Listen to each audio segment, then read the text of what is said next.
Have you realized that sometimes they shake the camera on purpose so that you know it's not a photo? You don't fall asleep because they know that most people are like sleepy-headed that way.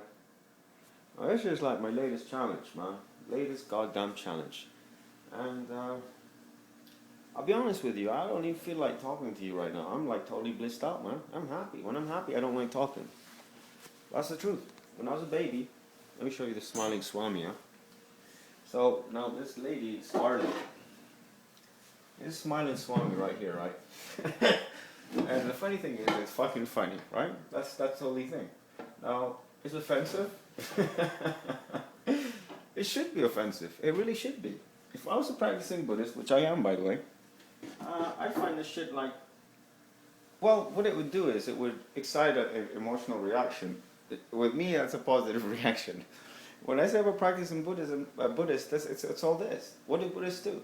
A Buddhist is not a guy who goes to a monastery, right? A Buddhist is not a guy who puts on robes like this guy. Like the famous Rinpoche there, right? Or infamous, rather. Anyway, Buddhist is a person who practices Buddhism. You understand? That's why I'm also a practitioner of Bushido. Yeah, now if you saw my clip yesterday, I was beating around in bushes with a stick. The camera went unrolling, and I went on into the bushes, and I wish I could show you, man. I was like making a movie, or thinking I was. The camera was stopped. I'm like crossing this log over the brook with a stick, and I'm talking to you about how I've never done this before, but I'm well trained for it, right? So, what is it to take advantage of an opportunity? People say, well, preparation plus opportunity equals success. And if they don't say that shit, that's about what they should say. However, what's preparation? Does preparation mean like, okay, so let's say I want one day to get a, check this shit out, man. Miracle blade, fucking miracle blade, right?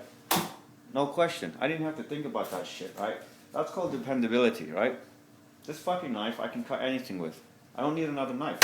I chop onions with this thing. You know, all that kind of bullshit. I'll come back to this pineapple later, man. I need to go for a smoke again. I went outside and my neighbor, man, I freaked her out, man.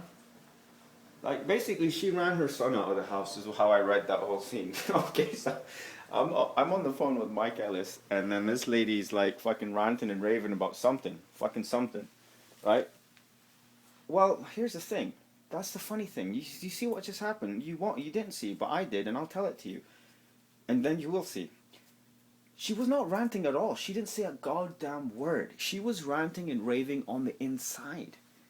I'm that kind of person. You are too. I've just honed that shit more. I'm very sensitive to what's going on inside someone. That's why I act up. You put me on a bus of people, like for instance, here's something I say. I say, if there's two guys fighting, and I'm around, there's going to be three guys fighting, right? It's a pretty deadly statement if you know what the hell I'm talking about. What I mean is that in Islam, like breaking up a fight is a first of all just on a humanistic kind of from a humanistic kind of perspective, right? Breaking up a fight, you know, that's what you should be doing, right? And there's a lot of reward for breaking up a fight. You know, I just know that, for instance, before going to bed, for instance, we're told you should say Astaghfirullah Rabbi min kulli dhanbin wa atubu ilayh.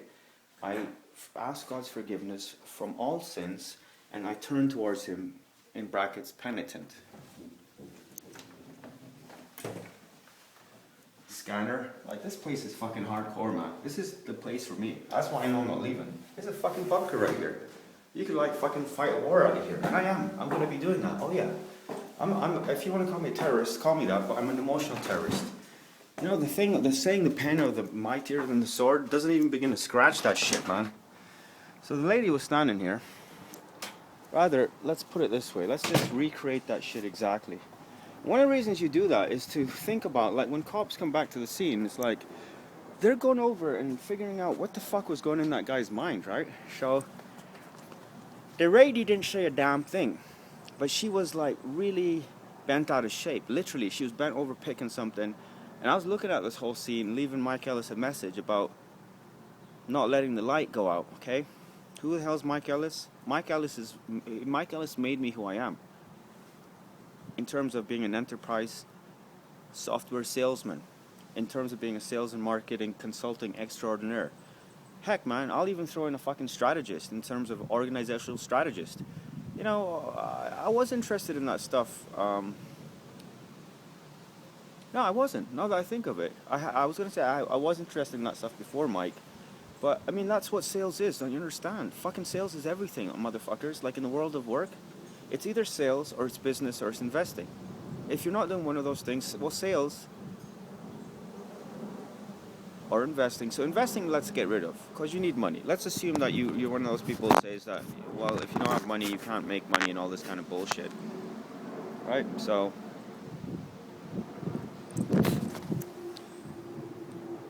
anyhow, let's take out the investorship. You should be a fucking investor anyway. I should have a clip called "Being a Fucking Investor." No one listens to this shit anyway. I just do this shit for fun, first of all, and then for that one person who actually might just listen and comment, or it might, you know, impact them in a meaningful way. But you're investing your time right now. What are you doing, right? You're investing your time, at least, right? And that's actually the most valuable thing. If you say that you can't make money without money, I'm here to report to you, it's easier to there's more people who have lost money with money than have made money with fucking money, and it's orders of magnitude. I just need to say that shit to you and you'll realize it's true. I've never thought about that stuff. I don't think about that stuff. It's stupid stuff. If you haven't understood money is fucking useless, then you're useless, because you're attached to money, and money is a piece of paper, right? Does that make sense? So if you're walking on the road and someone's hungry and you don't give them food because you want to save money, then you're a fucking animal, basically. So stopping fights, astaghfirullah rabbi min kulli dhanbin wa atubu ilayh, you say it 10 times when you sleep, and the reward you get from it, believe it or not, is breaking up a fight. Now let's put that into context. There's a whole series of things. Basically, you then say Subhanallahi walhamdulillahi wa la ilaha illallah wallahu akbar wa la hawla wa la quwwata illa billahi al-ali al-azim 4 times, and you get the reward of going to Hajj. So it's about the same level of effort. You say Subhanallahi walhamdulillahi wa la ilaha illallah wallahu akbar wa la hawla wa la quwwata illa billahi al-ali al-azim, which I'm not going to translate. It's just glorifying God, essentially, and saying he's it, man. Everything comes from him. It's all there, man. That thing which I just read is called the fourfold glorification. Subhanallahi means glory to God, walhamdulillahi, and praise to God, wa la ilaha illallah, and there's no God except God with a capital G, wallahu akbar, and he's the greatest. Wa la hawla, there's no strength, wa la quwwata, and no. La hawl means there's no power and no strength. Quwwata illa billah, except with God. You say that 4 times, you get the reward of going to a Hajj.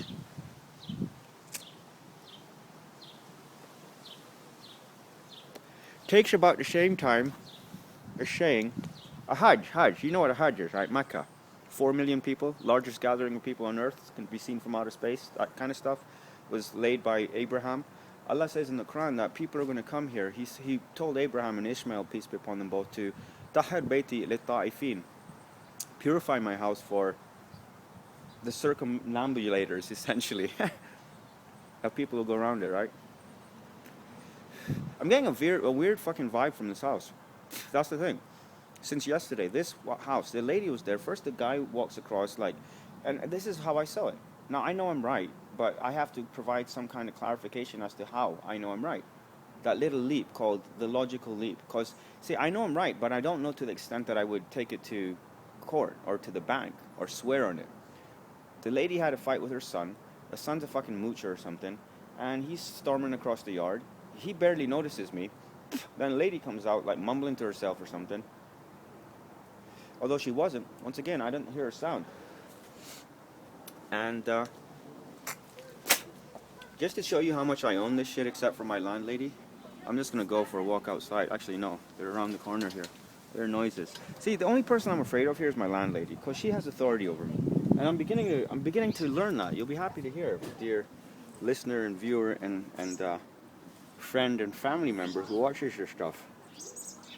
So, alright, so the lady's bent out of shape, the guy's bad energy, and then you say this stuff 4 times. Sometimes you gotta make like you're on the phone, right? Basically. So you say this stuff, you say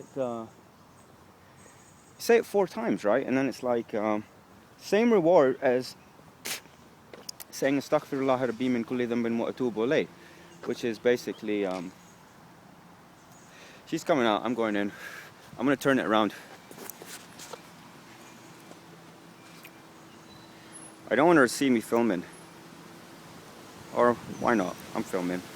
Hey, you don't mind me filming you guys, huh? I got a vlog, YouTube channel. You don't mind being on camera, do you? I do. Oh shit, okay, sorry. How are you doing? I have the receipt for you. Okay, is that okay? Are you going to give me a receipt every month? Sure. You will? Receipt every time. Yeah, I vlog. This is vlogging. You know blogging? No. Blogging is when you have something online like a diary.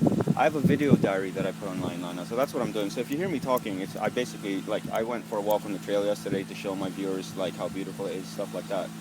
So just to let you know. No, I don't like to be having a camera. Okay, I won't do it again, ma'am. Hey, listen, the receipt, is that okay with you? Do you give receipts generally? I give receipts. Okay, good, thank you.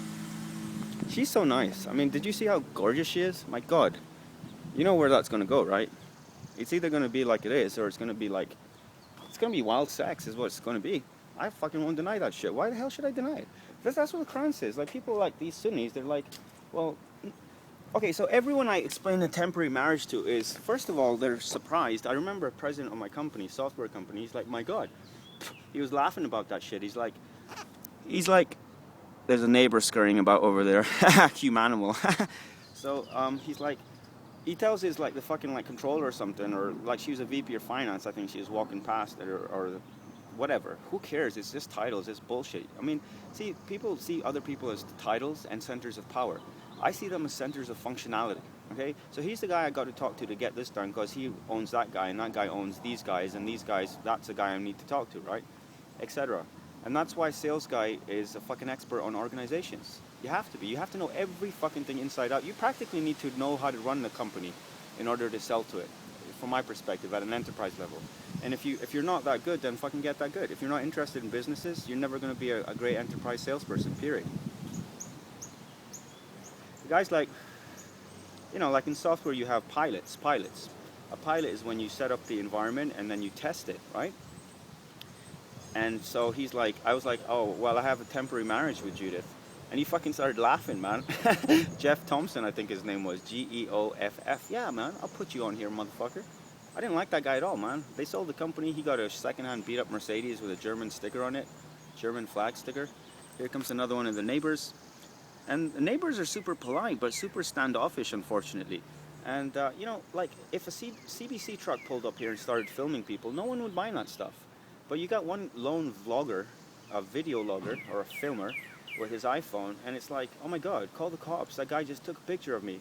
Like some lady, once again, she comes up to me the other day, and she's like, why are you taking pictures of my car? I'm like, it's a nice car, lady. Like, chill out. I deleted that shit, but whatever, right? So Jeff Thompson's like, making fun of me and saying, well, you know, he's appropriated our business model, essentially, is what he said. It was funny.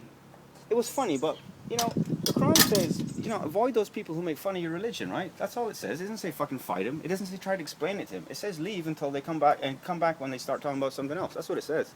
You guys are so out to lunch when you say that we're fighting and stuff. I want to talk about jihad and all this kind of stuff. And you know what? Now's a better time as ever, right? So, I'm a practicing Buddhist. That should make me peaceful, right? Oh yeah? But no, I'm not, right? Because I'm also a practicing Bushido person. You don't see fucking samurai warrior as being peaceful, do you? But you see him as being peaced out, don't you? Do you understand that's what Islam is, right? My whole thing is just chilling out. Just fucking chilling out. Having fun, right? Having fun, chilling out.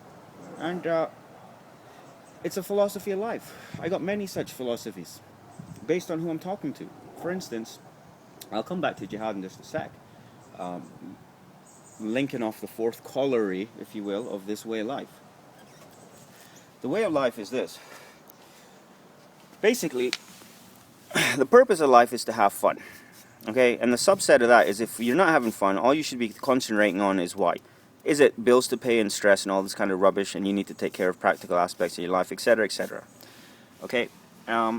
What about the second rule? The second rule is people.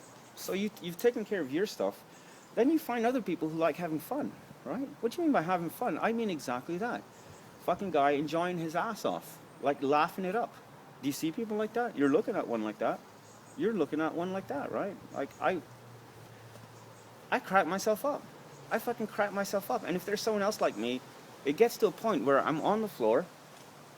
It happened. I think it happened at my last place. I'm on the floor and I'm basically keeling over, keeling out, right? So it's like I'm on the floor and it's like I'm telling the person to stop, man. I'm saying, please stop that shit. Whatever you're saying or doing, it's not even saying. It's like Steve Lawrence, my ex-boss, and I know I ramble on and keep going off on different paths and stuff. It's obviously because I got so many thoughts, and you know what? I'm not gonna. Here's what I don't do. I don't sacrifice a new creative thought to follow up on the old one, if that makes sense. When I watch these videos afterwards, I'm like, maybe I should start a blog. Like, I'll have the video, and I'll put it on my blog, and then it'll be like, 16 minutes, man. 16 goddamn minutes. I went out for a 5-minute smoke, and it's 16 minutes already. Anyway. I'll put the video up, and then I'll be basically like commenting on it. I'll be like, okay, so that train of thought, it should have been like this, and this, and this is how that finishes, and all this kind of rubbish. But just to be very, let's just break it out, man. Break it out. So it's like, okay, what were we talking about? I've like totally freaking lost it. So you're gonna have to bear with me. I need some juice, man. Some orange juice, man. So like I filled up the fridge, right? I filled it up. So that's my groceries for a month, right? I'm like done. I'm taxed out. Like all I need to do is like re-up the vegetables as I cook food. People think I'm an idiot and I don't know how to take care of myself. The only reason I act so foolish is because I've taken care of everything. You know, apart from that pineapple. But we'll get back to that. We'll get back to that, dear viewer. So I want to talk about jihad because I mentioned it and it is very important. Okay. I was talking about some other stuff that doesn't seem important, and then I was talking about like how thoughts and creative stuff and all this kind of rubbish. You see what I'm doing right now, right? I'm just reliving what was going on outside. I was out there, the landlady was there. Everything's good with the landlady, right? That's my main concern right now. Because I want to, and this gentleman, man, just check this guy out. You don't even have to hear what he's saying to understand that he is one of the best speakers in the world. In fact, he is the best speaker in the world because he's unique and no one can mess with him on his... No one can mess with him and do what he does the way he does it. He's the son of a famous Shia scholar and speaker called Rashid Tarabi. Rashid Tarabi, R-A-S-H-I-D, Tarabi. That guy back in the 50s and 60s was on Pakistan TV. He's so good. And you know that in Pakistan, a lot of people hate Shias, right? A lot of people hate Shias. Yeah, so you can just watch him in the background or whatever, man. What the hell's going on here? So, yeah. Anyhow, and he's amazing. Like his it's called, in a way, the word that comes to mind is sukhan in Urdu. His speech is beyond eloquent. He speaks more or less in classical Urdu in a sense. His approach or the way he speaks is classically, which no one can understand, by the way. It's like Sanskrit. No one can understand Sanskrit. But you can tell a person who's been trained in Sanskrit who's speaking in Indian because the Indian that he speaks is so polished, it's so fine. This guy speaks in a way that is just superb.